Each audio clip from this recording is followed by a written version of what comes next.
Hi, I'm Nelson, and this is the IELTS and General English training.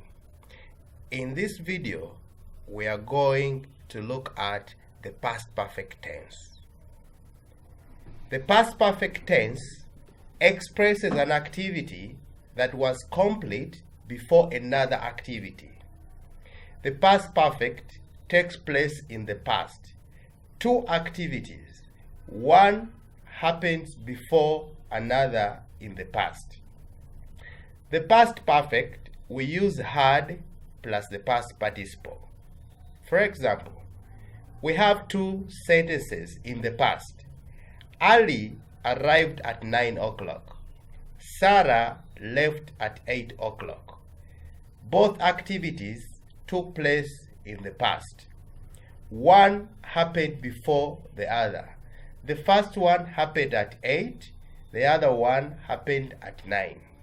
The one which happened at 8 takes the past perfect, then the next one takes the past simple.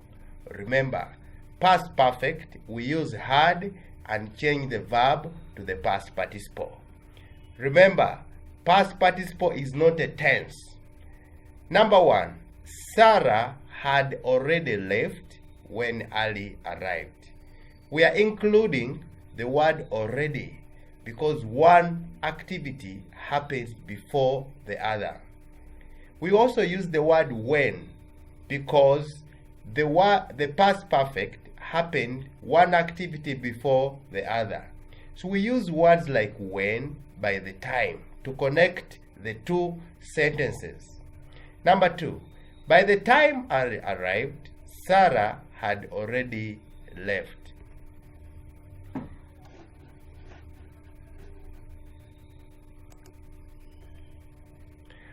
Remember, expose yourself to English if you wish to learn it. Surround yourself with English speech. Surround yourself with English books if you want to read it. But learn to crawl before you walk. Learning English takes time and patience.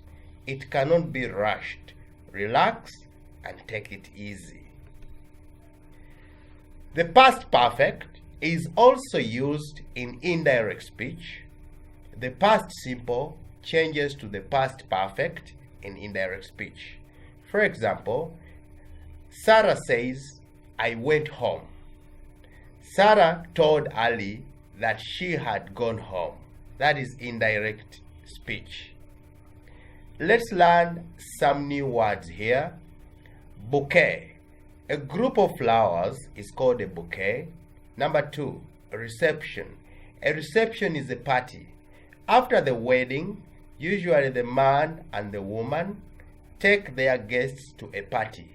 That party is what we call the reception. Bride and groom. The woman is the bride, the man is the groom. In the picture, they are dancing at the reception. After the wedding, they invite their guests and they have a party. That party is what we call the reception. Let's read this passage. The wedding reception started at 5. The guests arrived between 5 and 5:30, and everyone had a glass of wine.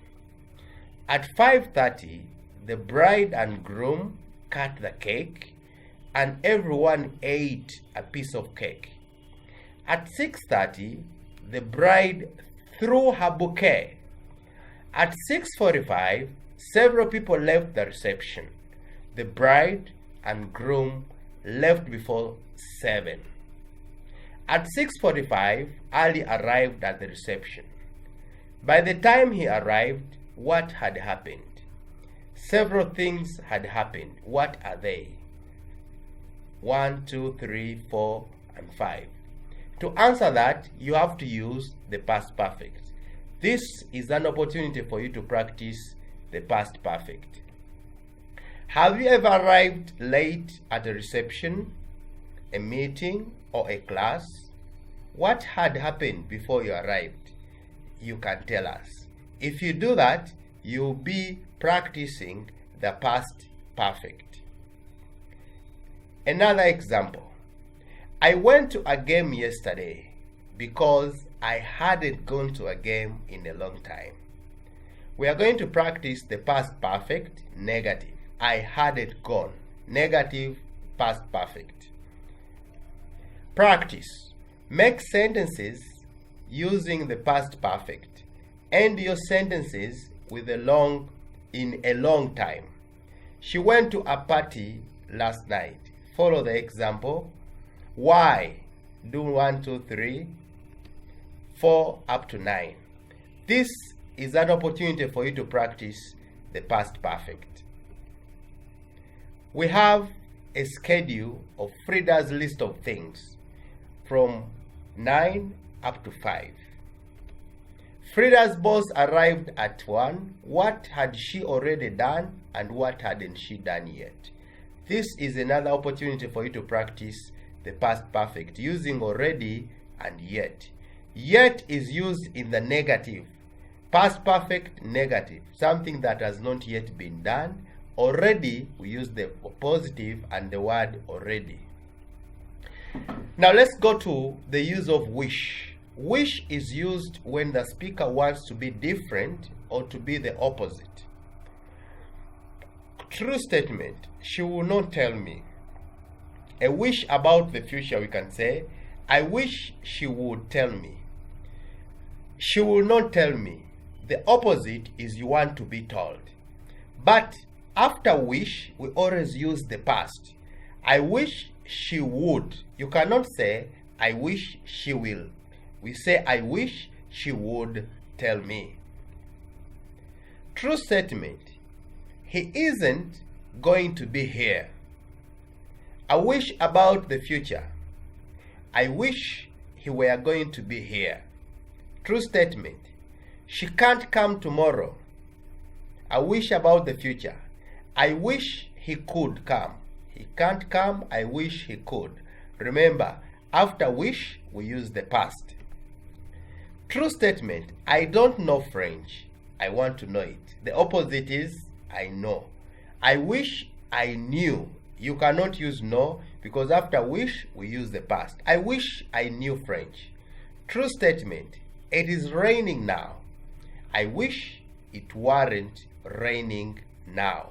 Remember, after wish, verb to be, we use were, first person, second person, third person. I were, he were, she were, they were. Only after wish. True statement. I can't speak Chinese. I wish I could speak Chinese. True statement. Ali didn't come. Now here, be careful. The sentence is in the past. So the wish, we use the past perfect. I wish Ali had come. Mary lost the keys. I wish Mary hadn't lost the keys. Make sentences using wish. We have a story here. Mr. Bascop was upset. At times like this, he wished he had never become a candidate for mayor. Again here, we see the use of wish. Everything had gone wrong that morning. Even before leaving the house, he had received a telephone call from his campaign manager asking for money. Mr. Bascop had no volunteers, and the people working for him refused to do any more work until they were paid. This made him angry, and he left the house in a bad mood. Upset means worried, unhappy, or angry. Mood means the way you feel at a particular time. You can be in a good mood if you are happy, and a bad mood if you are angry. Then, when Mr. Bascop arrived at the office, he realized that he had left his briefcase at home. He tried calling his wife, but the line was busy. She was always talking on the phone, and this annoyed Mr. Bascop a great deal. He could feel his head pounding. He reached for the aspirin but the bottle was empty. He had forgotten to pick up some aspirin at the drugstore. Pounding. His head was pounding, beating repeatedly. Aspirin is a painkiller which reduces pain, medicine, drugs that reduce pain, fever, and swelling. Mr. Bascop looked at his watch. He was to deliver a campaign speech at the Founders Club at 11 o'clock. He had given a rough draft of his speech to Barbara the day before and asked her to type it for him. He hadn't seen her past perfect when he came into the office, and now he was very worried. Just then, the telephone rang. It was Barbara. She explained that she had had a flat tire and couldn't be at work until 12 o'clock. A draft, what you write before the final. When you are making a speech or writing a composition, you first write a draft, you make mistakes, in the final one you remove the mistakes. Deliver is to give or to produce a speech. Mr. Bascop was to deliver a speech, flat tire, but Barbara called and said she had had a flat tire, a tire that does not have any or enough air in it. Mr. Bascop was desperate. He didn't know what to do. He finally called Anne into his office and tried dictating his speech from memory, but it was hopeless. Anne couldn't type a single line without making a mistake. Mr. Bascop wished that he had never, after which we use the past, hired her. He finally left the room to keep from losing his temper. Losing his temper means to get angry. Desperate, feeling that you have no hope. Problems. Mr. Bascop had many problems, so he was desperate. He was hopeless. Dictate, to speak something aloud for another person to record or to write. In the picture, you can see a gentleman is talking, the other one is writing. That is dictating. In the story, Mr. Bascop called Anne and tried to dictate, but Anne could not write a single line without a mistake. Hopeless, desperate, without hope. Hire, to employ someone. Mr. Bascop employed Anne because Barbara was not there, but also Anne couldn't type well. So he hired people who would not help him that much. Lose your temper, to become very angry. Of course, Mr. Bascop had many problems. He had to lose his temper. Mr. Bascop was very nervous when he arrived at the Founders Club. He couldn't remember anything he had planned to say to his audience. He started talking about himself and his problems instead of talking about the problems of Wickham City.